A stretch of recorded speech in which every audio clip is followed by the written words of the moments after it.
All right, y'all, what's up? Let's talk about this right quick.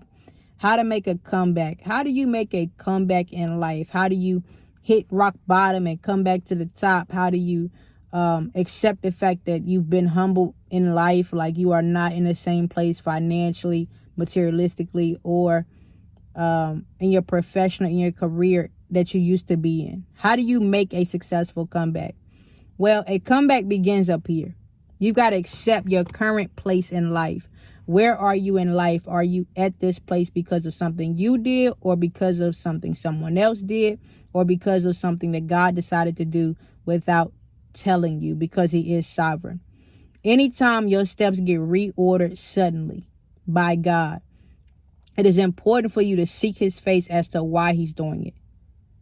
For me, my steps got reordered. I lost my apartment, lost my car in Woodbridge, moved back to my hometown of Danville, Virginia, and I've been being faithful where he asked me to be faithful, which is to build my ministry. Okay. Right there, I have come to understand that materialistic possessions and money and all that stuff is not as important as my relationship with God.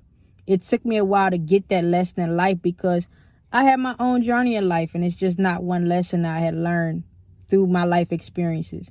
And so I've been faithful over a few things, so I anticipate that God will make me rule over many and that he will restore what I lost. I've been in a Job season. Job made a comeback because he honored God in his heart. Not because he went and got a job, not because he went and borrowed and begged. No, Job just took the affliction, a season of affliction, suffering, drought, death, all that stuff, and he patiently waited for God to restore what he had lost. If you're going to make a comeback, your comeback is going to come about as a result of you choosing to get back on your feet.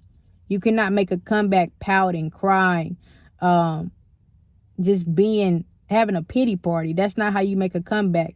You make a comeback when you choose to fight for what God has for you. Okay? I love y'all. I hope this helps. I'll talk to you in my next video.